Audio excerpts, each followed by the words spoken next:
Michelob Ultra and Mich Ultra wholesaler Better Brands Incorporated are excited to announce a new partnership with Sober Skipper, part of the Sea-Tow Foundation. While we know consumers enjoy relaxing days on the water with ultras in hand, it's important to remember to drink and boat responsibly. Choose to be or to designate a sober skipper before leaving the dock. Do it for your family and friends, your passengers, and everyone else on board. Michelob Ultra salutes all sober skippers who take the pledge. Cheers, and we'll see you on the water. Realtree has always had a connection to the fishing industry and the outdoor lifestyle. In 2016, Realtree expanded on the traditional business of creating the world's most effective camouflage patterns to create a fishing brand and family of patterns designed to connect the woods to the water and strengthen the bond between the two worlds. We couldn't be more excited to be working with the industry's top brands, retailers, and anglers to continue our growth, and we hope that you will join us. Enjoy Realtree fishing patterns inshore, offshore, on the lake, or at the dock. Learn more about the extensive line Realtree fishing patterns, apparel, gear, and more at Realtree.com. One thing that all of us outdoorsmen and women love to do is travel, whether to fish new waters or to chase wild game in other areas that we may not get opportunities at in our own area. Our friends at Monster Reservations Group want to open up an entirely new chance for you to travel and enjoy the outdoors or just relaxing. With over 40 destinations in the U.S. like beautiful Gatlinburg, Tennessee, Wisconsin Dells and Shenandoah Valley, Virginia, Poconos, Pennsylvania, and even our backyard here at Myrtle Beach, South Carolina. And many more. They are going to give you twice the vacation. That's right. Pay for 4 nights and you're going to get 4 nights for free. That's $498 for an 8-night stay at one of our incredible destinations, and that's for simply listening to Trilogy Outdoors. Go book your trip and get all the details at www.monsterrg.com. That's monsterrg, all lowercase.com. Pay less for an incredible opportunity to explore the outdoors in your choice of over 40 destinations. Book your trip now. Trilogy Outdoors. All right, folks, and welcome to another exciting episode of Trilogy Outdoors. And today I've got a couple of my good friends hanging out. You know, the one and only Senator Stephen Goldfinch. I got to throw that in front of him. Just Stephen for you. All right. Anyway, he's here. And our other guest is Captain Jay Baisch. You didn't forget my prefix. You see that?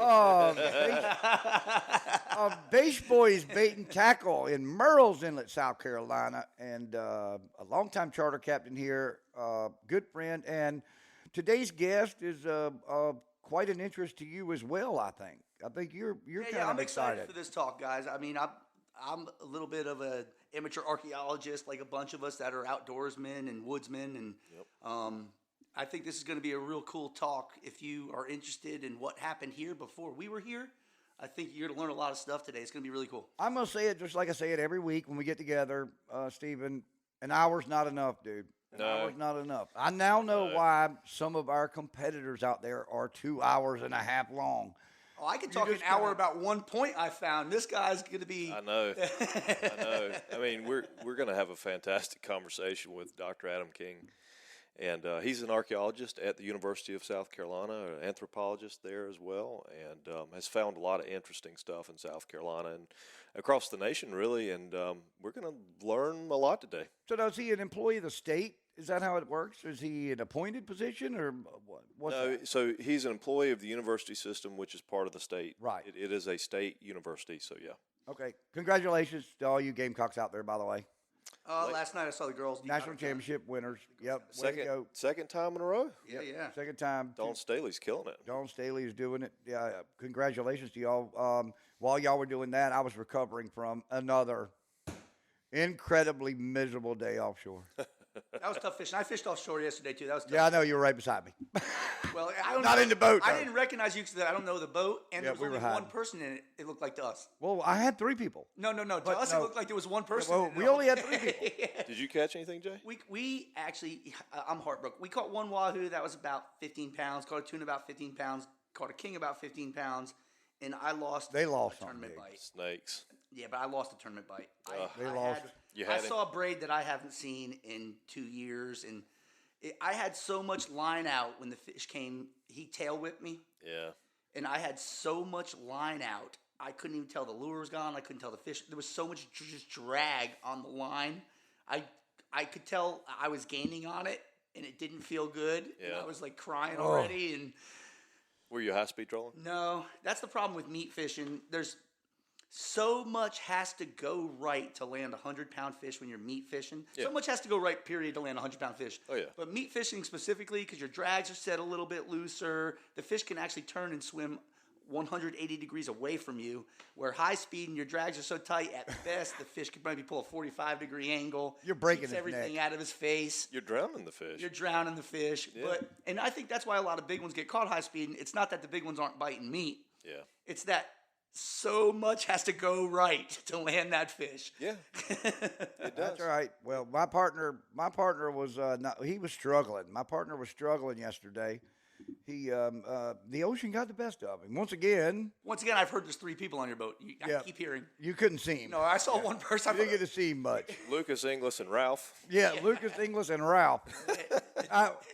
What's the old term? Selling Buicks. He sold a whole lot full of Buicks off the side of the boat. But anyway, the guy I fish with, we call the fish barker. yeah, he is. He does bark at the He fish. barks at the fish. I don't know if I would fish offshore if I got sick. Me neither. I think I don't know. The guy I fish with, I'll tell you what, he'll go down, fish on, he stands up, takes whatever his role. You know how a boat works. Everybody's got a role for the day, and Yeah. he performs his duties and goes back to the beanbag. Well, you've already mentioned our esteemed guest today that we're going to have on the line here. We're getting ready to give him a call. And I'll tell you what, folks, don't go anywhere, because every week this podcast is brought to you by some of the best sponsors. And we've got some words from one of those sponsors. We come back on the other side. We're going to be joining Dr. Adam King. Hey, remember, it's Trilogy Outdoors, Fins, Fur, and Feathers. You're going to find it right here. One thing that all of us outdoorsmen and women love to do is travel, whether to fish new waters or to chase wild game in other areas that we may not get opportunities at in our own area. Our friends at Monster Reservations Group want to open up an entirely new chance for you to travel and enjoy the outdoors or just relaxing. With over 40 destinations in the U.S. like beautiful Gatlinburg, Tennessee, Wisconsin Dells, and Shenandoah Valley, Virginia, Poconos, Pennsylvania, and even our backyard here at Myrtle Beach, South Carolina, and many more. They are going to give you twice the vacation. That's right. Pay for 4 nights, and you're going to get 4 nights for free. That's $498 for an 8-night stay at one of our incredible destinations, and that's for simply listening to Trilogy Outdoors. Go book your trip and get all the details at www.monsterrg.com. That's monsterrg, all lowercase.com. Pay less for an incredible opportunity to explore the outdoors in your choice of over 40 destinations. Book your trip now. All right, we're now recording. All right, so we're gonna just we'll talk to him real quick, and then once we're done, we'll do a quick intro to 3 of us. And Oh, you want to do the intro after? yeah, we'll do it after. So what I'll say is, all right, welcome back to Trilogy Outdoors. Adam King. All right. So is it Dr. Adam King? I don't see it on there. It is, isn't it? Yeah. Okay. All right. Yeah. All right, so here we go. 3, 2, 1. Welcome back to Trilogy Outdoors. And like we said today, we have an incredible guest, and we've been saying it all along. You know, we're going to cover everything that's fins, fur, and feathers, especially here in the South in particular. And Stephen, you've lined up an incredible guest for today. Why don't you go ahead and give him a quick introduction, because we got him on the line. Yeah, we do. Dr. Adam King is an archaeologist over at the University of South Carolina, and we've become acquainted over the years through various interests that we share. And, I met with Adam over lunch a few months ago, and I was showing him some of my stuff, and we were having a discussion, and I thought to myself, this would be a perfect podcast.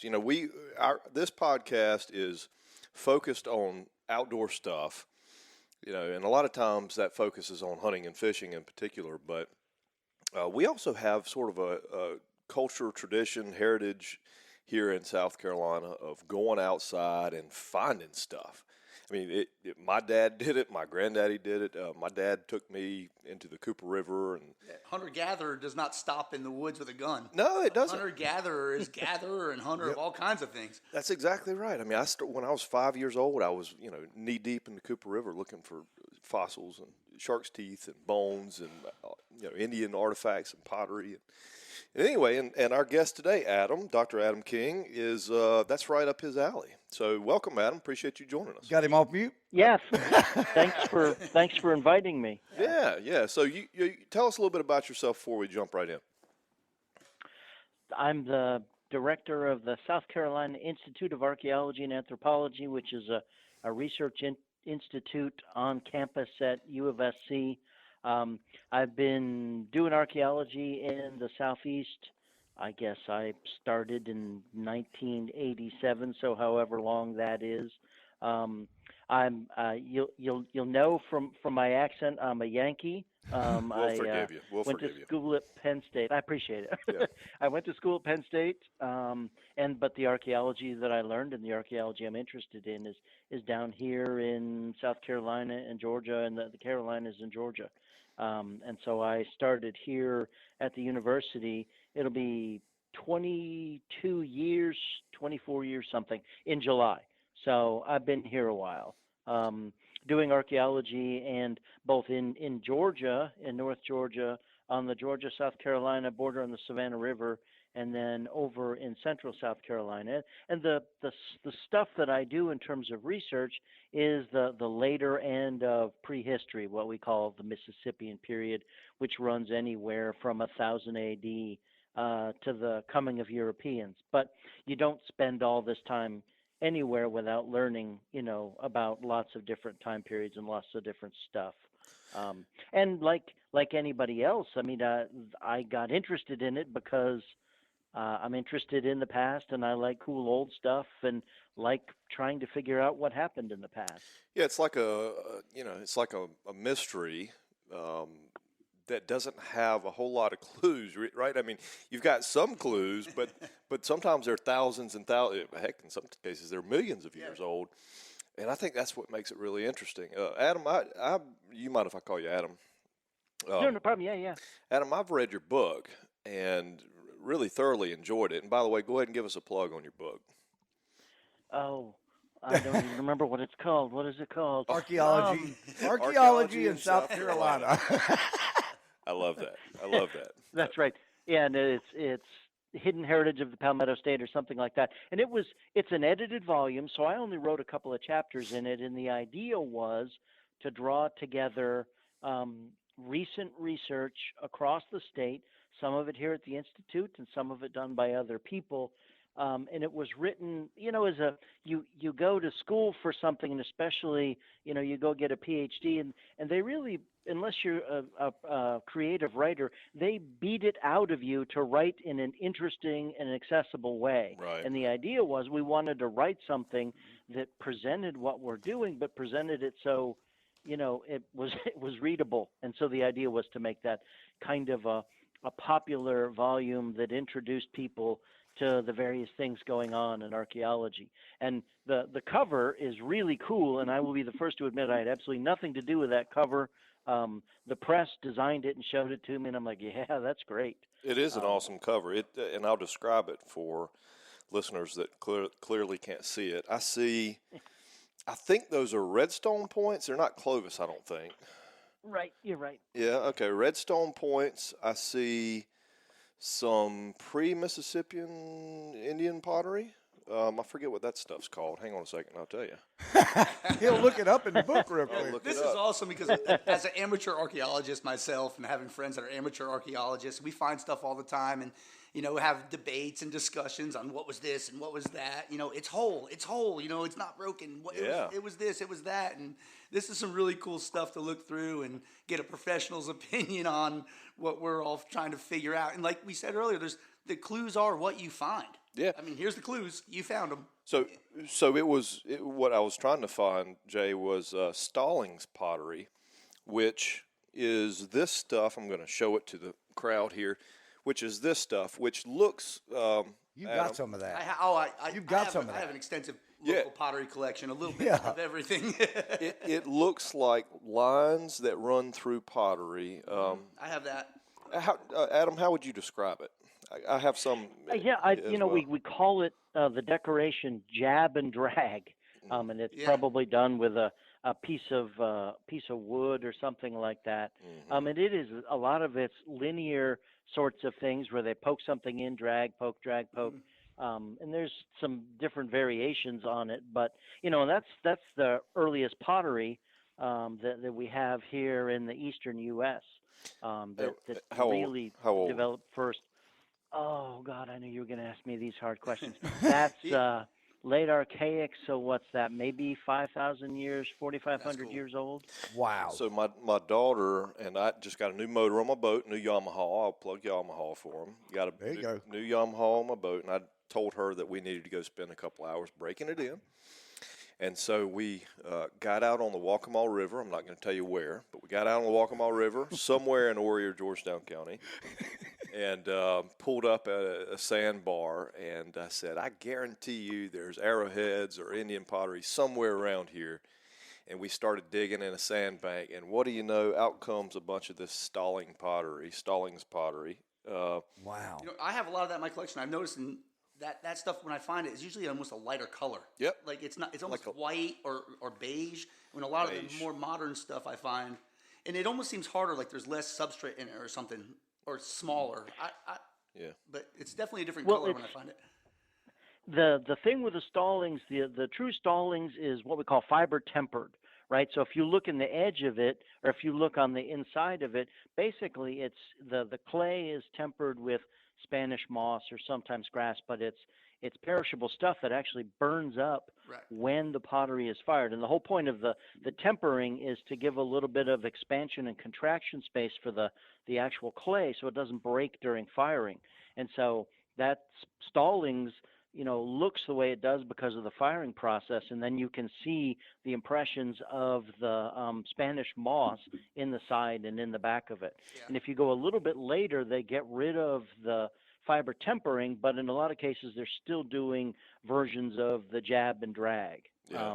I got the bottom. I've got the bottom of a bowl that has these patterns on these Stallings patterns on it, and you can see the inside of it because the top of the bowl is broken off, and it looks just like it's a different color. You can see like grassy looking stuff inside of it where they they tempered it with. It's pretty cool stuff.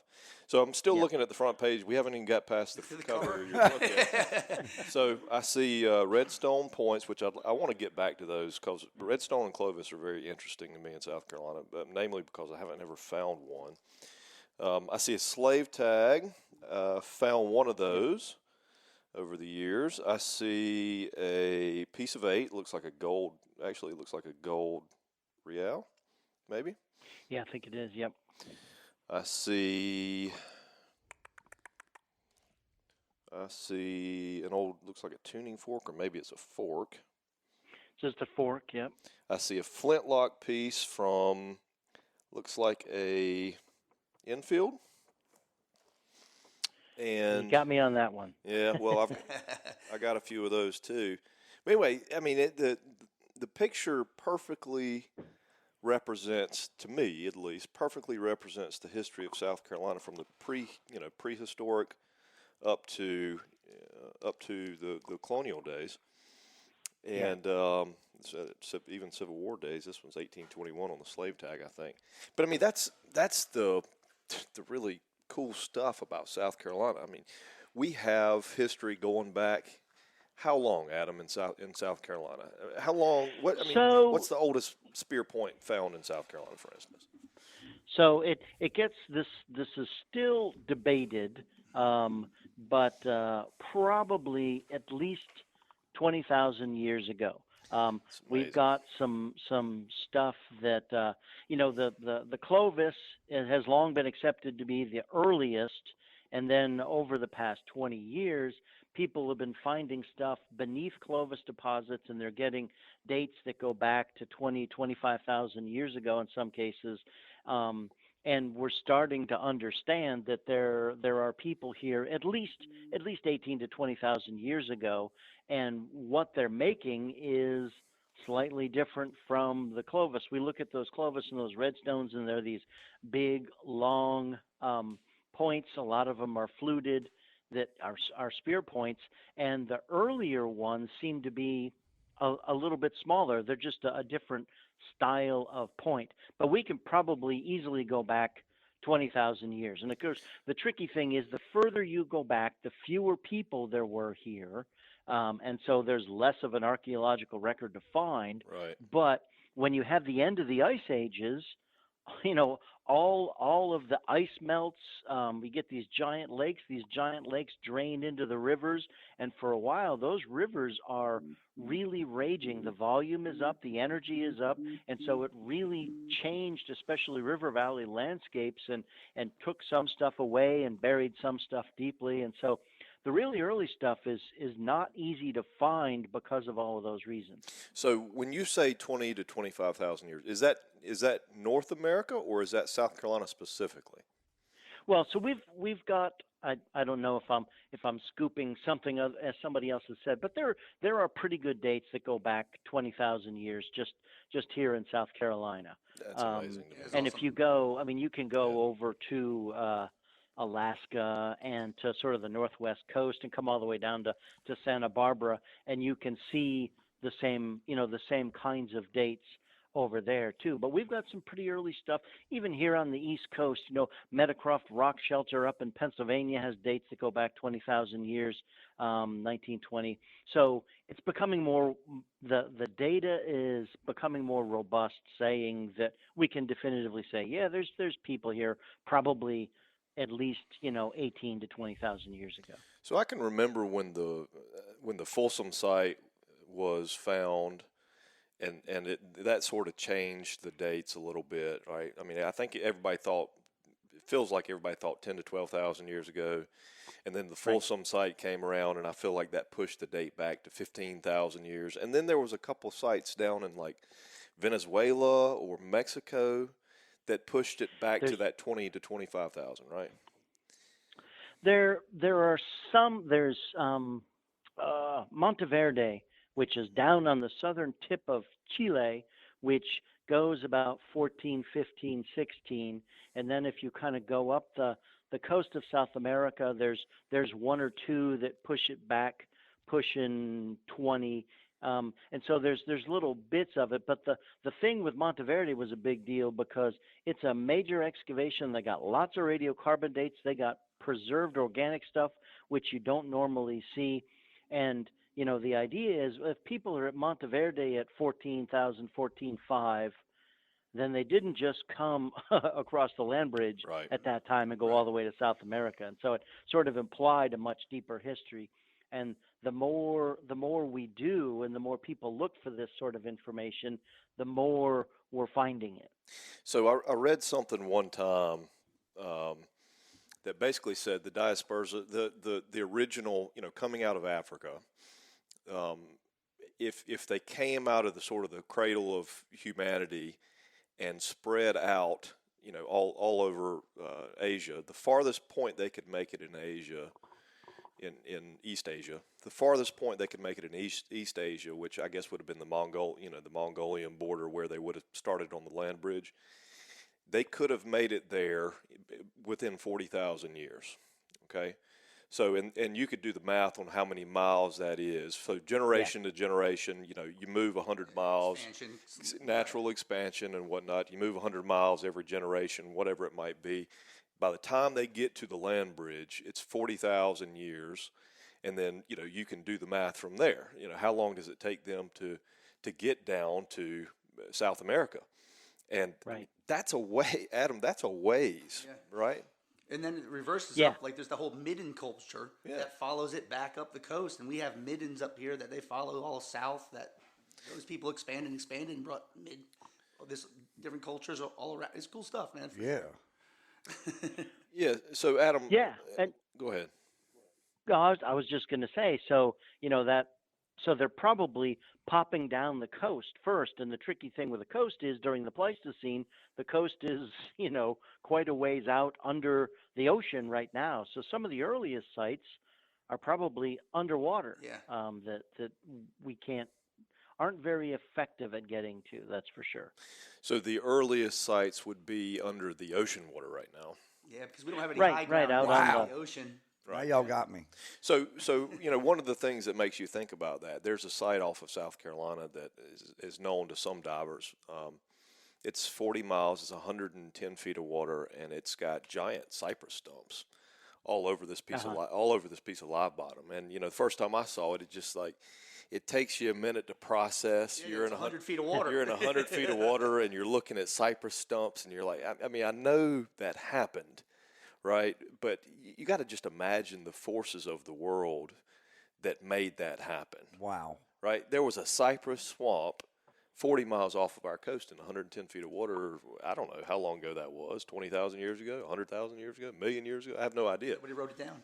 Yeah, right. Nobody wrote it down at the time. But there's been a lot of change in the world. And so you're suggesting there could have been prehistoric settlements in those cypress trees. In those cypress trees or off the coast of South Carolina, what we now, where we're now fishing on a boat. Yeah, because the coastline was completely different. And of course, during the Pleistocene, it sort of, extended out and came back. But yeah, there could have been people out there. I'm sure somebody's dated those cypress trees and knows what it is. I don't. But yeah, and that's the tricky thing about finding some of this really early stuff. Because you think about the coast, that's where there's a lot of different kinds of food, right? Yeah. River valleys are great, but man, nothing beats the coast in terms of what you can get out of the sea, plus the plants and animals that come down and are right in the area. So some of the largest, densest populations of people who weren't growing food, they're all on the coast. The Calusa down in Florida, folks in the northwest coast of the U.S., those coastal areas are the best places to be. And so those would be probably some of the places that we're going to see some of the earliest occupation. Yeah. So the Clovis culture lasted, about 1,000 years? Is that right? Yeah, that seems to be. Okay, and that was approximately, 10,000 years ago? They've got it, so it's 14, the radiocarbon dates are 14.5 to 13.5 or 13.5 to 12.5, somewhere in there. So, okay. So if we, so have you found Clovis points in South Carolina? Me personally, no. But people I have haven't. found them.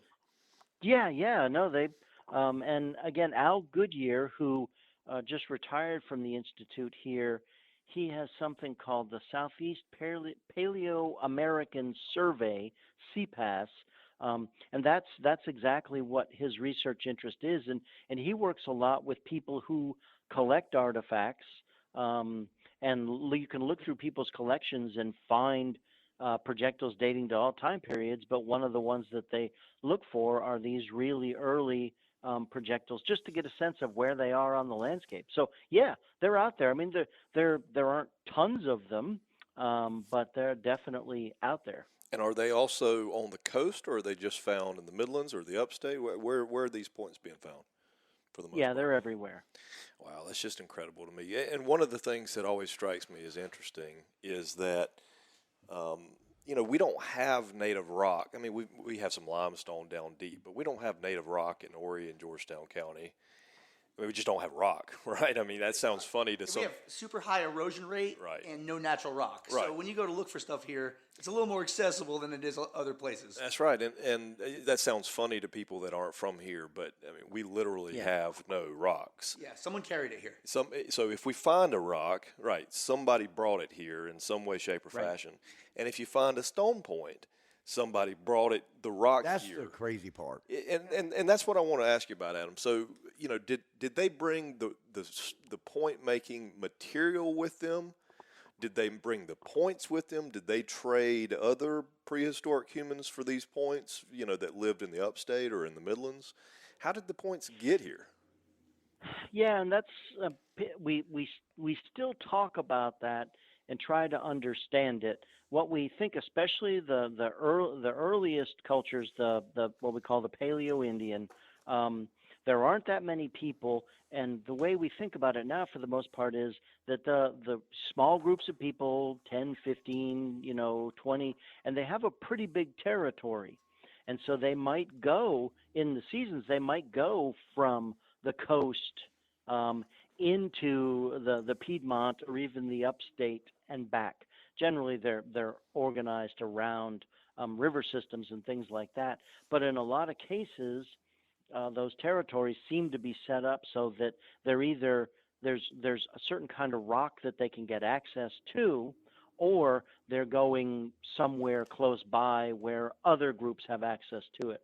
And one of the things that we think we see in these earlier time periods is these small groups have their territories that they move seasonally in, but there are times of the year where there may be 3 or 4 groups who get together. And they may spend a season, they may spend a month all together. And so there you have the opportunity for people to pass points back and forth, to pass raw material back and forth. But there's also the possibility that people that spend part of their year in Horry County are going into the upstate, into an area where it's pretty crappy rock up there too in terms of the quartz. But they have a rock source in their territory, and in some cases they may go there and they may get some of the rock, they may knock it into preforms and then take it back. And so there's probably a little bit of everything going on. And sort of the cool thing to think about with any material stuff, and these projectiles are no different. People need them, they want them, but sort of setting up relationships. Say your group has a territory and there's another territory next door, and you meet up with that group every year. You're giving gifts back and forth that might include these arrowheads made from different raw materials to sort of create a connection with that other individual, so that when you've got a son and you need a wife, you're not going to take it from the other people that you're related to you in your group. You're going to make an arrangement with another group. And so this stuff moves around because people need it, but it moves around because it's connecting people and creating relationships. And so there are lots of reasons why it happens. Right. So these are the earliest of hunter-gatherers in North America that we're talking about. So right. these are the people that, I mean, they didn't farm, right? I mean, they killed to eat on a daily basis, right. Or at least we suppose they did, or they starved, right? I mean, they either killed or they starved, and they used these stone points on a regular basis, on a daily basis, to eat. And what always amazes me about this process is that I've read and I've played with stone points my whole life, and just sort of marvel at looking at them and the flaking and the way they're made and the fluting, and supposedly like 50% of them break. When you're making it, when modern people are making it, right? 50% of these stone points break. So I can imagine if you're a prehistoric human living in South Carolina and you live on the coast. You didn't let everybody flake. Oh, right. No. There had to be somebody that was better, that was going to get the best piece, like a diamond cutter. It had to be nerve-wracking to know, okay, well, I'm going to get my material for the year. Right. And I don't have another shot at There this, goes my whole everything I had for this pile of rocks. Right. I mean, this pile of rocks is going to feed me for the rest of the year. And if I screw it up. He was talking about earlier how the trade and how they would use them as for bonding and trade and stuff. It leads credence to some of the things, like sometimes you find one that's extra pretty and it'll have a pretty vein through it. And when the guy had that thing strapped on, he felt invincible because it's better, it's prettier. And, it kind of leads credence to that. You would trade something that was memorable point-wise around each other. And I don't know, it's just, they're not all equals. You find ones that are masterpieces, and then you find ones like, okay, what's I got to knock out a turtle with that? Right. You know what I mean? Right. So there's one guy in the village that knows what he's doing. Right. The other guys, bunch of kids running around. But I mean, think about it. You since the day you were born, you would have been surrounded. You would have been surrounded by people that were napping. I mean, this had to have been something that you knew how to do from the time you could actually hold. But they broke them together. too. I know where a couple hills are where they literally specifically sat and napped, and it's just buckets and buckets of flakes, and you'll find little back corners that they had something going, and then they snapped it off to make one that was flat on the back, and you'll find all sorts of cool little things. But I don't ever find whole ones there. Right. They made it out. Right, and I guess, Adam, that's a pretty common thing, right? I mean, they sit around and make them. And they take them, right? I mean, that's not an uncommon thing. Right, and generally, what you find if you're think about it this way, if you're fairly close to the source that you're going to use, then you go there, and you're not going to carry the whole rock back, right? You're going to knock out a Yeah. preform, but if it's close enough, you might stay there and just about finish it off, and then you come back to where everybody else is, and you might resharpen it, you might whittle it down, you knock a flake off to do something else with. Um, but it sort of depends. There's a very famous quarry. There's a very famous source called the Allendale Chert in Allendale County. A big set of quarries, and you go to these quarries, and it's really cool because what you'll find there is all of this primary reduction where they're grabbing rocks and they're knocking it Yeah. down into preforms. But then you find spent arrowheads that are made from stuff from North Carolina, Wow. Yeah. because they came down there, they They retooled, and they got upgraded. rid of the stuff Yeah. that they didn't need anymore, and then they went back. And what time period are we talking about there in the Allendale quarry? That runs it. I mean, it's really going on early. There's some great paleo-Indian sites there, early archaic, but it continues on as an important source. What happens over time is, as you go from the paleo-Indian to the archaic, the woodland. We people start settling down more on the landscape, probably in lots of places in the middle archaic into the late archaic, and then you probably get some plant husbandry going on in the woodland. But in those early time periods where there aren't as many people, territories are bigger and people are moving around a lot more. As the landscape gets fuller, territories get smaller, and what happens is people end up using raw materials that are closer to home, or they can't necessarily troop all the way to Allendale again without crossing through 5 other territories. And so there's a lot more probably exchange of stuff than walking over there, getting it, and coming back. So, and the later you go in time, it's weird to think about. The later you go, by the time you get to the Mississippian period, by the time you get to 1000 A.D., the lithic technology is really not particularly impressive. You find expedient flake tools, and you find little projectiles, and there's some pretty crappy looking little projectiles. It's much more of an expedient thing, and it feels like the flake stone tools don't figure quite as prominently in life as they did before. And so those quarries down in Allendale are probably most active during the Paleo-Indian and Archaic periods.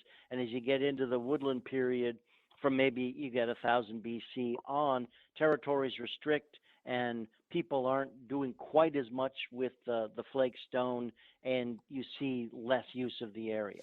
But it depends on the quarries and where people are. Some are busy all the way through, and some really aren't quite as busy except early on. All right, Adam, who are these people? I mean, There's the good question. They're not Indians. That's what I wanted. That's what they were called. right. I mean, this has always been something I've been curious about. I mean, were these descendants of Mongols that we're talking about? South Carolina people that lived in all the way land bridge, Russian, Mongol. prehistoric humans that lived in South Carolina 10,000 years ago. Were these descendants of Mongols, or are these the emergence of what we would now call Native Americans? Are these culturally, historically, genetically related to Native Americans, or are these a totally different people? Yeah, these are genetically and physically the ancestors of the Native Americans that we know later, whether it be Creek or Catawba or Congaree, any of those folks. They're the ancestors, and the genetics that have been done connect all indigenous people here in North America back to sort of northern and eastern Asian groups Okay. in terms of the genetics. And so in terms of a genetic stock, all of the indigenous people come out of Asia. But it's not just one it's not just one migration. And it's probably not even thinking of it as a migration. It's more like a leaking sieve, and there are times where there are more coming and less coming. But there are several different ones. The really early one that maybe 25,000 years ago, another one 8,000 years ago, another one 4,000 years ago, and they're populating different pieces of the landscape. The earliest ones are probably traveling down the coast. And the interesting thing to me is those people are coastally adapted. You think about it, they got here because they're bouncing in little boats along the coast and they're living off of the coast. And so moving into the interior is setting up a whole new way of doing things in terms of your technology and your adaptation on the landscape and what you know about plants and animals. And the impressive thing to me is that they made it a long way pretty fast and adapted their technology all along the way and their way of life all along the way. And so if we're looking at people here as early as 20,000 years ago, and people, maybe coming into the interior of the West, because as far as we know, that's where everybody's coming from. It's coming from the West. Then they made it a long way in 5,000 years. Now, 5,000 years, if you do 25 years to a human generation, that's a lot of generations. That's still a long time.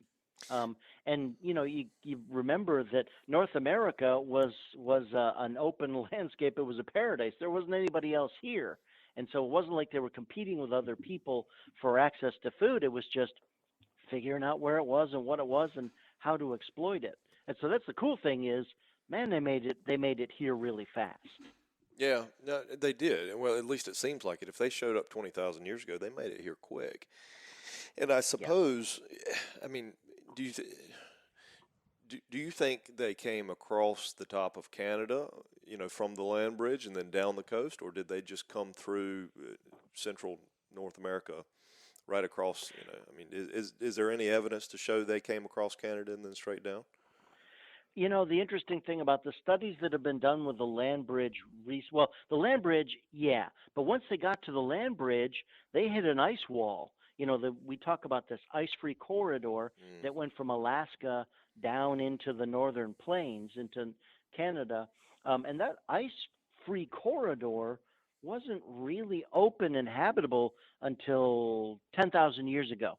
So 3,000 years after there are people already in southern Chile, though that is open. And so and actually the data actually shows that instead of people coming down from Alaska through Canada, they're going back up the other way as the ice recedes and that landscape opens up.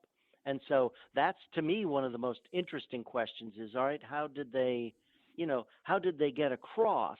And we know the Clovis stuff is really big game hunting, right? And that's an open grassland savanna sort of an adaptation. Yeah, they're doing it here in the east, and they're focusing on deer and other animals.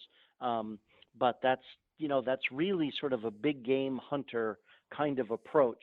So you kind of feel like it came from west to east and maybe across the plains, but I don't think we have a really good handle on exactly how it happened. So, are you familiar? There's a guy, I'm trying to remember his name now. Randall Carlson's his name, who has this theory about essentially the ice blockage, and then there's an ice blockage when the people, you described it, when the people reach the end of the land bridge, there's a giant ice block, right? I mean, there's a huge chunk of ice, which you can only describe as a glacier, I assume, sitting at the end of that, right? Yeah. He has this theory that this thing disappeared quick, and I think his theory is that it was struck by a meteorite. We were struck by a meteorite, which ended the Clovis people. Wow. And he has evidence of this that he goes through this this discussion. I've listened to a bunch of lectures on him, and where this ice sheet melted in like a matter of a year, and the only way to get rid of that much ice in that period of time is like unbelievable amounts of heat and pressure, right? And so anyway, his theory is that the Clovis people disappeared because of this meteorite strike that happened somewhere around 12 or 13,000 years ago. It just so happens to coincide exactly with when the ocean rose. When the ocean rose and when the Clovis people died out. Anyway, you ever heard of this guy, Randall Carlson? I've heard, and I've heard of those, that idea that you really have sort of what we might call a population bottleneck that happens at that time because of some sort of an extraterrestrial strike. And I've read a few of the papers talking about it, and it's tricky when you get when you get into those details about stuff I don't know anything about, because now they're talking about micro diamonds and geology and all sorts of stuff that I read it and I go, yeah, that sounds plausible. And then I just saw there was an argument about a city in Jordan that got wiped out by a near surface extraterrestrial explosion. And then I just read a paper where some geologists come along and say, you can look at this, and this, and it doesn't really add up to that's what happened. Right. And so that's the tricky thing with this for me, is I can read it as an educated person, but I'm no specialist in that, and go, all right, that sounds plausible. And then somebody else comes along and says, well, I don't think that's it because of this, and this, and you go, that sounds plausible too. Yeah. I mean, the reason I bring it up is because here in South Carolina, especially in Horry and Georgetown County, we have what's called Carolina Bays. You familiar with those? Yeah. Yes, I am. Yeah. So, they're all oriented in the same direction. Actually, I own a piece of property that's got a Carolina Bay on it, and the southwest side of every Carolina Bay has a big sand hill. And that's where the people were, right? Right. I mean, it has a big sand hill, and it happens to have lots of artifacts on it, on the big sand hill, and everything around this Carolina Bay is wet, other than the southwest side where it pushed a bunch of sand, or at least the theory is. It appears something hit the earth and pushed sand. Something hit the earth, it pushed sand in that direction. Wow. And so anyway, I know that a lot of sites have been found on these southwesterly laying Carolina Bays. Have you ever done any research on those, Adam? Well, I worked at the Savannah River Archaeological Research Program, which is a group that works at the Savannah River site down in Aiken. It's actually part of the institute that I direct right now, but it's working specifically for Department of Energy. And we've got Carolina Bays down there, and we had a geoarchaeologist named Mark Brooks who did a lot of work on the Carolina Bays. And there really isn't any evidence that those are created by extraterrestrial impacts. In fact, the prevailing idea that he talks about is, and I would have to give you publications to look at, but it's the Pleistocene, during the Ice Ages, climates are different, but wind patterns are different. Everything's different because of ocean currents, because of ice, all sorts of stuff. But there are prevailing Pleistocene winds that went in that direction that basically scoured out pieces of the landscape, created those sand piles that you talked about, and created the area where water would pool up and sit. And so the idea is that those aren't created by any sort of an impact, but they're created by sets of winds that created them. And then, of course, people love them because, especially the Savannah River site is in the upper coastal plain, Aiken County. There's some big rivers and the little spring heads and things like that. But that's a source of water and plants and animals. I mean, those were little oases in what was otherwise a relatively dry landscape. So they were great places to be. But that's the prevailing idea on the Carolina Bays. Yeah, I just don't accept that theory. He likes the other one. I like things fall from the sky. He likes the other one. Yeah, I mean, if there's a theory about a meteorite, I'm on it. It sounds much better than wind. We're not talking about Bigfoots or anything there. So. It does sound a hell of a lot better than wind. Yeah, I mean, Adam, your theory is wind blew it. I mean, come on, mine's a meteorite hit the freaking Earth. Do I get the vote now? I'm going with extraterrestrial. Yeah, of course. All right, so let's, you know, I know I've got some guys here that really love Native American history and pre-Native American history. So if I jump past it, are y'all going to get mad at me? No, go ahead. No, go ahead. All right, Adam. We've already had a good discussion here. We're going good. Adam, let's move past that to I don't know, where you want to go. Older? Oh, you want to go newer? You want to go? Where do you want to go? Where's next for you? What's interesting to you beyond, let's just say, Mississippian Indians or woodland Indians? What's interesting to you? Well, that's what's interesting to me. You know, any of That's it. why I'm here.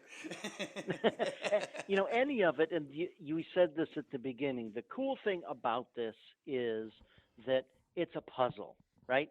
Mm-hmm. Yeah, it's fun to find stuff, but what's intellectually really interesting is trying to understand what's going on and what went on, because the reality is the archaeological record is a record of history that's not written down, right? History is written about famous people, rich people, and what they thought was important, and everybody else is sort of lost in the shuffle.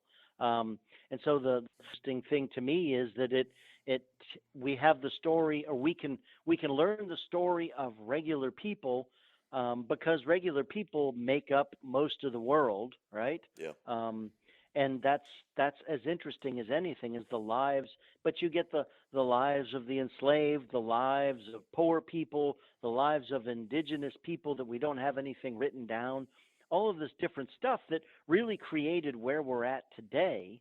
But we can't. What you get in the history books is only a small sliver of it, and written from one perspective. So part of the cool thing is that you can learn about different pieces of history. So here on the campus of the University of South Carolina, there were enslaved people that worked here. There were enslaved people that lived here. There were kitchens, there were houses, and we have the public history department here has done a great job of overlaying historic maps and getting information, and there are people's names that they know and what they did and where they worked. But there's an archaeological record out here on campus of the lives of those people and how they intersected with students and faculty and all sorts of other things. That's a really cool and interesting story that we're only going to get from the archaeology. Yeah. And so at a certain level, any of it is fun and interesting, because yeah, you're kind of learning about stuff that there's no other way to learn about it. All right. So what I want to do is I want to open an invitation to you to come to Horry and Georgetown County. And I want us to go, me and Jay Baisch here, who's sitting beside me, and my buddy Inglis, Captain D. I want us to go on a little exploration. We're going to go to a couple of our sites, and we're going to piddle around, and I want you to show us what we're looking at and tell us what we're looking at. As you find it, that's pretty cool. As we find it. In situ, like what it is, like. Yeah, and I mean, I'm in. Yeah, and if you know, if you look at it and you say, "Oh, you can't touch that," then I'm just going to tell you to turn your head. well, I'll tell you this. Don't much, get yourself uninvited. Yeah. you guys have heard this before. Yeah. I assume, but you know where you get the story is from the context, not just the object, but where it is in relation to all other objects on the site and stuff like that. Yeah. And archaeologists take ridiculous pains to make sure we capture everything and map it and record it and stuff like that. And so the thing that messes that up the most is just going out and digging stuff up without keeping track of everything. Yeah, I know. I'll go, but I don't want to see that. So we got to go with ropes and stakes before he gets here. Yes, exactly. No, I get it. I mean, I know that I've heard that argument before. The context is important to archaeology. Yeah. There's also the counter argument, which I'm sure you've heard, that it's a place that nobody will ever see, nobody will ever find, and the artifacts will sit there and eventually erode away to nothing. That's the same argument. Yeah, you and I had this debate, with our other good friend, the South Carolina underwater archaeologist, about why we should leave stuff that's on shipwrecks, or why we should leave shark's teeth, for instance, to roll around in the bottom of the river. And I can't come up with a good explanation for that either. No. Well, there's a difference between you find something on the surface, you pick it up, and you know where it's from. that's great information. Right. It's where people go out and crater through Oh, yeah. archaic shell Agreed. middens to find Oh, yeah, yeah, yeah. bone Walking a pins farm to sell. field after it's plowed A is farm, I mean, Yeah. yeah. you're actually helping. Right. You're actually helping us. This is exactly what Al Goodyear, working with collectors, the amount of information we can gather from that. That's great stuff. Yeah. And you know, there are going to be some archaeologists who say only a professional archaeologist should do that, but that's pretty rare anymore. We recognize that we can't do it all, don't want to do it all, don't want to discourage people. You know, the reality about archaeology is people think it's cool. Right. And I make my living off of the fact that people think it's cool enough. That's right. That somebody will hire me to do it. And if we made it so nobody thought it was, I'd be out of a job, you know. Well, that's exactly right. I mean, citizen archaeology, for lack of a better word, has really, I feel like it's really taken off. I mean, it's something that's extraordinarily interesting to me, and I'm sure others. I hope everybody listening to this podcast, but you know, I mean, that's the kind of thing that grows your field, and that's the kind of thing that produces, you know, future Dr. Adam Kings. Yeah. And without that, we don't have that. I remember finding my first point. I was walking, my truck broke down. It was a sandy spot. I was like, well, I'm going to walk to my deer stand from here. Yeah. And boom, and my life changed. I found something that I was the first person to touch it in so many years. It literally changed my life. Yeah. And I can't, everywhere. I walk on pavement and look down. Yeah. You know what I mean? Like, Yep. Yeah, and it does do that, right? I mean, that's the first feeling you get is, I'm the first person to hold this. I'm the first person to hold 10,000 this. years. It's so awesome. Yeah, it's it is. so awesome. It's. I know this conversation makes me go back to all my time with my granddad in Sherall, who still owns a lot of property there across from the state park, and think back to all the arrowheads and all the pottery that we found up there along the riverbank. He was on Juniper Creek is the name of the creek that it ran through, but we had our property as a big hillside that goes down to the creek. And now I look back and think about it like when I was 3, 4, 5, 6, 7, 8, 9, 10. Like mine. How it was like, wow, okay, cool. I found a rock, found an arrowhead, you know, blah, blah, blah. Now I'm like, oh my God, wish I had those. Where are they at? Does anybody know where they are? You know? Yeah. Yeah, that's exactly right. And you know, we were talking about this earlier. Adam, I showed you I don't remember exactly what. I think you said it was about 7,000 years old. An arrowhead that. Yeah, I think it was a Kirk corner notch or something like that, if I remember. But I mean, it's. I found it in the bottom of the river. Okay, rolling around on the bottom of the river. Yeah. And it looks like somebody made it yesterday. I mean, it's still sharp. Isn't that so cool? Like they had something thousands of years ago to kill an animal that you could literally strap on a stick today. Go ahead and leave a rifle out for 1,000 years and try to pick it up and use it. Right. Yeah. You know what I mean? It's crazy that their technology, in some weird way, was actually superior. Yeah. It stands the test of time. This is like black onyx. You know, so a rock that doesn't exist anywhere near here. Right. But it's rolling around in the bottom of the river here. Someone carried that for thousands of miles. So you were diving and found it? Yeah. Right beside a giant shark's tooth, by the way, a giant megalodon shark's tooth. So you got it's $5 to $10 million, $5 to $10 million year old shark's tooth laying beside a 7,000 year old arrowhead. Well, now we know exactly where that Indian went that did that arrowhead. He got eaten by a shark. I know what killed him. He got eaten by a shark. I figured it out. Yeah. I can be an archaeologist. This is easy. Who needs, All right, who needs a PhD? Give this idiot from Lake City the true definition. What is the definition of archaeology? Well, let me ask it a different way if I can, because I had the same question in English. Okay. What's the difference, Adam, in a historian and an archaeologist? There we go. Well, historians. Well, there's a couple. Historians use text, right? They use what somebody else wrote down, and you think about what people write down. Not everybody can write. Not everybody is interested in everything. And so what you get from the written record, whether it be maps or anything else, always has somebody's spin on it, right? And so it's a certain record of the past, but it's limited by what somebody wrote about it and how they thought about it and how they spun it. So that's sort of one of the challenges of history. There's still a whole lot we learn from it. But they're primarily working with documents. That's one part. Now, there are plenty of historians or historical archaeologists that do both because they complement themselves really well. But the other thing with history versus anthropology, because archaeology here in the U.S. is part of anthropology, and anthropology's goal is to understand humanity as culture bearers, as beings that rely on rules of behavior to organize and interact with the world. And archaeology then is a way of trying to understand those rules of behavior, what they did, why they did it, and adds to that breadth of anthropology. How is all that changed? Why have things changed over time? And so historians generally are about a particular time period, and they want to elucidate it. They want to figure it out. They want to know everything they can about it and sort of position it in the span of history. Anthropology's goal is to try to understand human behavior and come up with some general. It's a social science, and the sciences we're designed to.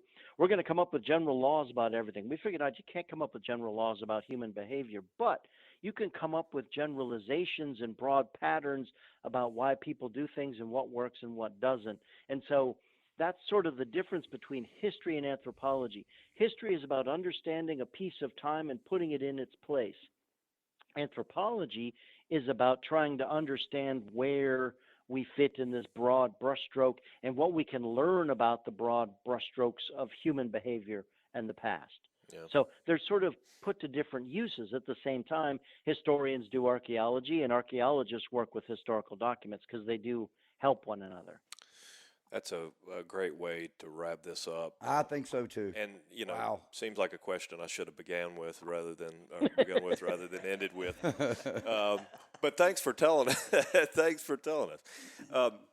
Y'all, any concluders here? Finishing touches? All right, real quick, I know it's going to take a little while, but so Jay Baisch, who's sitting in here with us, him and his wife, were out doing some searching, and came upon a grave site. Yeah, we actually found a bunch of bones, and I called an archaeologist friend of mine down the Citadel, and he came and met me, and sure enough, it's a bunch of human remains, and it's in an area that I guess there's a lot of litigation to it, and who can get to it and whatnot, but I brought him out there, and it's a tidal area, and at low tide, there's literally human skulls there and stuff. And I think he told me 580 to 500 BC was the guess.